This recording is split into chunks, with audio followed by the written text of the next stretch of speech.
Bien, bonjour Timothée Lemaître, Jean-Yves Boulet. Bonjour. Alors, je vais le dire à la française, ICAT. ICAT, en anglais, ça fait plus de tech. On est plus dans la haute technologie si on dit ICAT. On va parler sécurité aujourd'hui. Oui. Hein, c'est ça. On va parler innovation, on va parler aussi santé, parce que on est dans le bien-être, là, pour le coup, tout en douceur. Tout à fait, Voilà. prévention.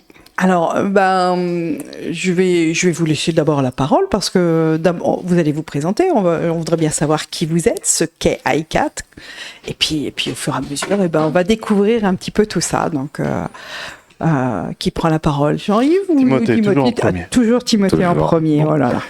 Bien, donc Timothée Lemaître. Donc moi j'ai une expérience dans le domaine du design produit. Et à la suite de ça, dans l'automobile, donc plus précisément la carrosserie, la peinture et tout ce qui accompagne cet univers.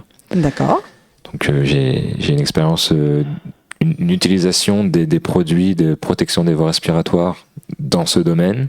Et Jean-Yves, qui va se présenter à l'instant, complète mon expérience.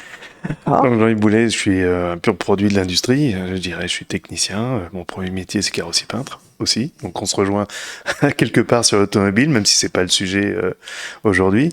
J'ai travaillé dans tous les secteurs de l'industrie automobile, donc pharma, chimie, pétrochimie. Je travaillais 11 ans dans le nucléaire, donc je connais tous les sites de production d'électricité en France.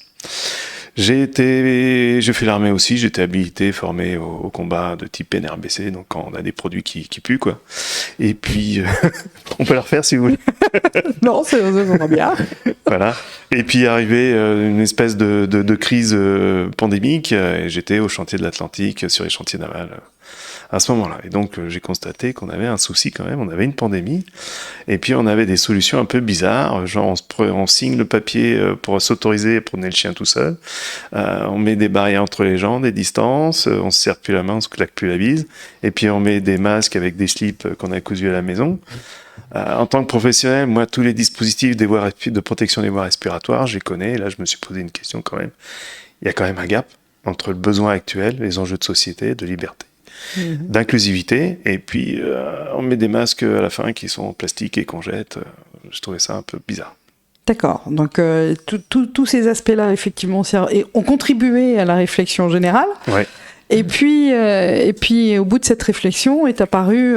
Alors, tu dis pas un casque, toi, tu dis une visière. Ouais. Expliquez-nous tous les deux un petit peu ce qu'est cette visière. Va vous expliquer un petit peu ce que c'est, puis le ressenti, parce que là, on est à la radio, donc ça va être un peu compliqué de le montrer. C'est ça, exactement. Donc, comme on a dit, oui, l'idée vient qu'on n'a pas été satisfait de ce qui est présent aujourd'hui sur le marché. Donc, on a décidé de créer notre solution idéale, en tout cas. Cette solution, c'est donc la visière ICAT, ou ICAT à l'américaine. Et donc, comment ça fonctionne? C'est très simple. On a 2 ventilateurs sur la coque, qui est donc sur la tête, qui vont aspirer l'air. Cet air est filtré, purifié. Ensuite, il est ramené le long de la visière pour venir caresser le visage. Donc, on a un air frais qui est là en permanence et qui crée une barrière et donc une forte protection. Et donc, on respire l'air de la montagne, on respire un air purifié dans un environnement pollué. D'accord.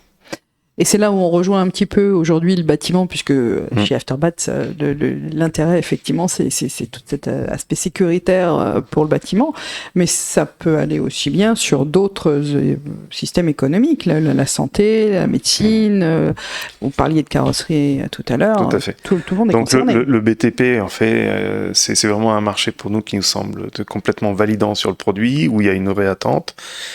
Les dispositifs actuellement sur le marché, c'est un peu compliqué pour les acheter. D'un point de vue pédagogique, il y a cette norme, selon la réglementation européenne. Trouver son équipement en fonction de son travail, c'est pas une évidence pour les patrons, pour les acheteurs. Donc là, on essaye d'avoir déjà un produit qui va rentrer dans une solution qui représente à peu près l'équivalent de 5 normes. Donc avec un produit, on peut remplacer 80% du marché de la protection vis-à-vis des particules solides, donc silice cristalline par exemple, fibre de verre, fibre de bois, tout ça. On a une vraie solution. Donc en fait, qu'est-ce que ça va donner? On va prendre l'air extérieur, il y a de la particule, il y a de la poussière, on va filtrer 99,7% de tout ça, jusqu'à 0,3 microns, pour amener cet air justement sans contrainte sur les voies respiratoires. Voilà, pour résumer un petit peu. D'accord. Et tout ça, ça a été, alors ça a fait l'objet, j'imagine, de tests, de retests et de retests. Ouais. Ça a été calculé. Alors, on a fait une première itération par un modèle informatique avec une société à Lyon, donc qui s'appelle Optifluid. Mm-hmm. Ça a été, je dirais, un petit peu délicat pour nous parce que c'était, est-ce que ça marche vraiment ? Et là, c'était vraiment la preuve par image. Avec des vraies modélisations de particules, on voit les particules avec des petits points, etc. On voit comment ça marche. Et putain les mecs, vous avez fait un truc, ça marche. Ok. On a une première validation. On a ensuite une deuxième validation qui a été faite sur banc d'essai, donc dans un organisme Cefasc qui fait partie de Métropole de Strasbourg, qui a pris notre dispositif sur le 5e proto et qui l'a évalué sur un mannequin avec des projections de particules d'huile et des mesures intérieures-extérieures. Quelle est la différence ? Qu'est-ce qu'on filtre ? Qu'est-ce qu'on filtre pas ? Avec plusieurs points, en fait, plusieurs angles de projection. C'est aussi bien à l'arrière, sur le côté, devant, pour voir ce qu'on va avoir en intérieur, avec aussi une simulation, un petit peu de respiration. Ce qu'on a aussi sur la première itération. Et donc là, on voit que on a rehaussé encore le niveau de protection par rapport aux défauts qu'on a identifiés sur la première itération en modèle informatique. Et on a quelque chose aujourd'hui qu'on a vraiment testé, qu'on a évalué sur des rapports scientifiques et qui sont étayés. D'accord, donc c'est garanti. Alors pour l'avoir essayé, c'est quelque chose qui c'est ultra léger. Mais vous avez réfléchi sur l'utilisation au quotidien, sur la facilité notamment de cette utilisation. Ça s'intègre aussi dans des besoins environnementaux. Oui, tout à fait. Donc aujourd'hui, on vise un marché BTP Industrie, mais on peut pivoter assez facilement sur la santé. Par exemple, sur des personnes qui ont des problèmes respiratoires, qui peuvent être sensibles à la pollution, ou des personnes au printemps qui ont des allergies pollen graminées.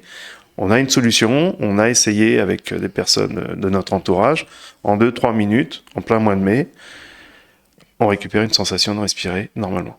D'accord. Donc, médicalement, quand on peut recommencer à respirer, c'est plutôt une bonne chose. Voilà. Après, il faut accepter de porter un dispositif qui est quand même voyant. Oui. Puis alors, celui qui est sur le plateau, il est assez flashy, mais... On a fait en sorte que ce soit flashy et que ça soit une marque reconnaissable à terme. D'accord. Au niveau des essais, vous avez, au niveau bâtiment, en tout cas, vous avez déjà été testé dans des entreprises. Il y a eu des retours. Ça donne quoi ? Enfin, l'appréciation générale des ouvriers qui portent ce produit-là sur leur tête au moment de divers types de travaux, ça donne quoi ? Exactement, on a fait des tests in situ. Donc, alors déjà, pourquoi est-ce que les patrons, par exemple, des entreprises ou artisans nous le demandent ? C'est qu'ils ne sont pas, comme nous, on l'a été, satisfaits des solutions déjà présentes. Donc, ils nous appellent un petit peu en détresse. Voilà, vous êtes un petit peu les seuls aujourd'hui qui peuvent répondre à nos besoins. Mm-hmm.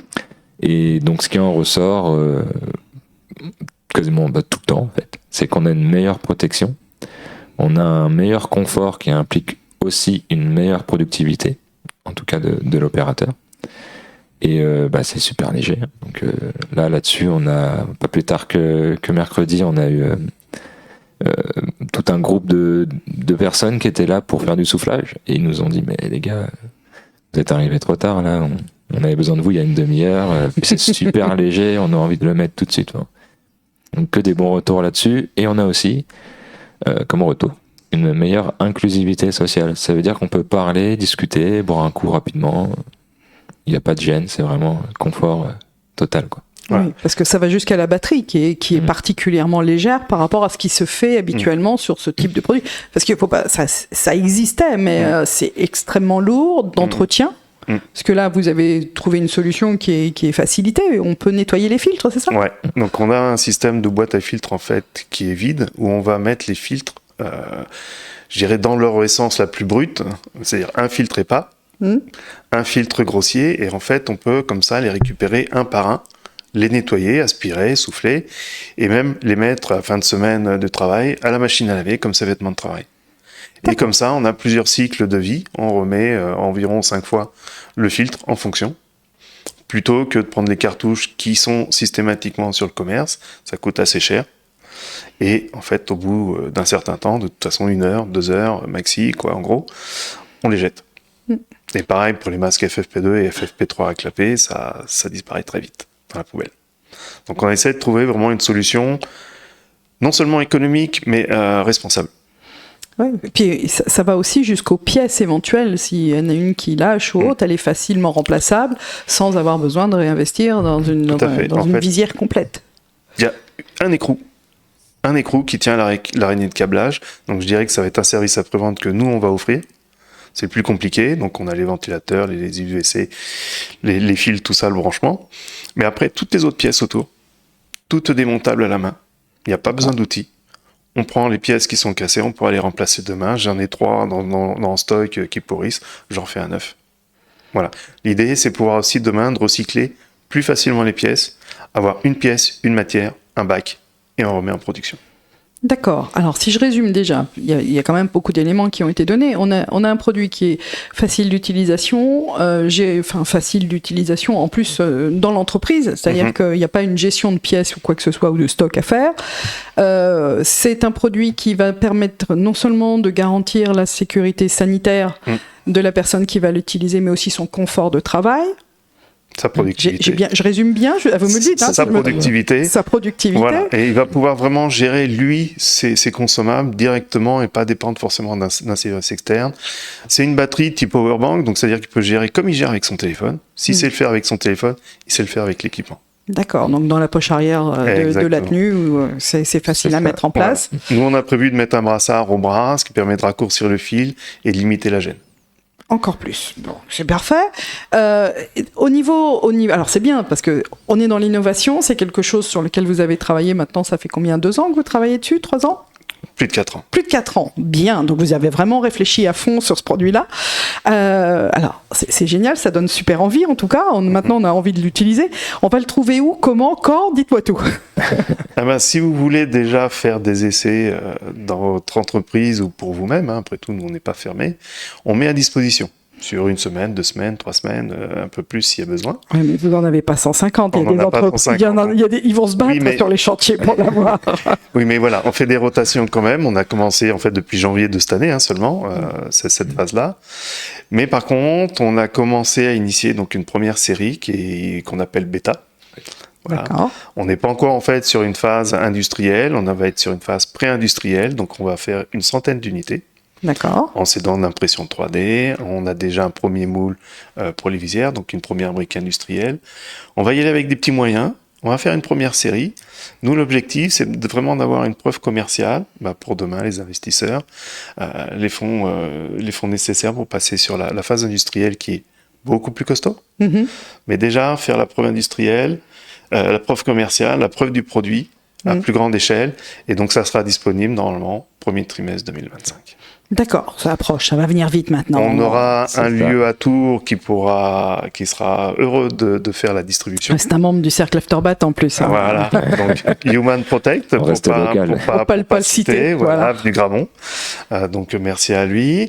Et puis certainement aussi sur d'autres plateformes de vente. Pour l'instant, c'est encore en cours de préparation. Pour vous avoir vu le faire essayer à différentes personnes, tout le monde repart séduit, donc je pense que vous allez trouver facilement Et alors, ce qui est bien, c'est que tout ce travail ces dernières années, ça vous ouvre aussi un marché pour le futur, parce qu'il y a d'autres choses qui peuvent naître de ce produit-là.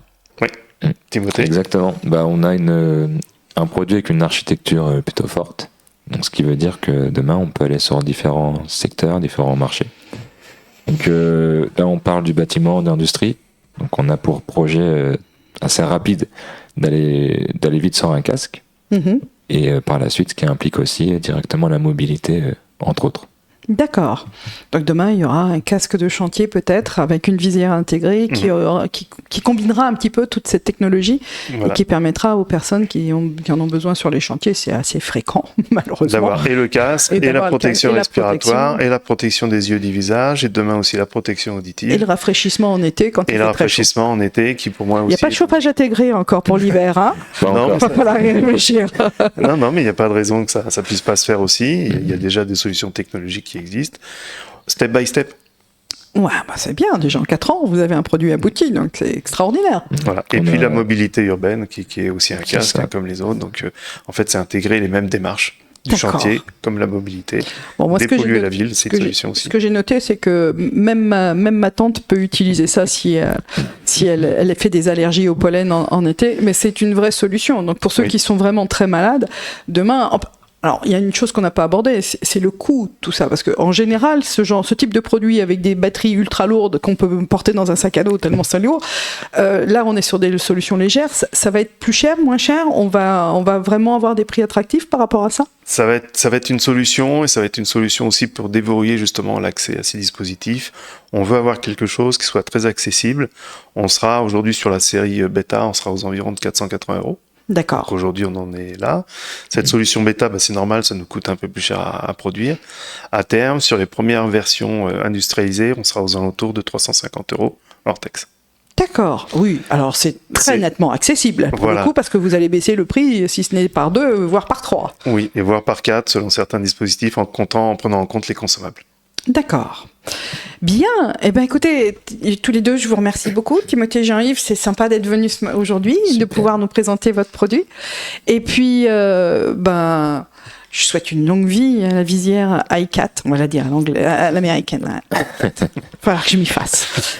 Merci à vous deux. Merci beaucoup. Et puis, n'hésitez pas à nous tenir au courant de l'évolution. Voilà, donc notre site, c'est ycat.fr. Parfait. Merci. Merci beaucoup, Merci Pascal. beaucoup, Pascal.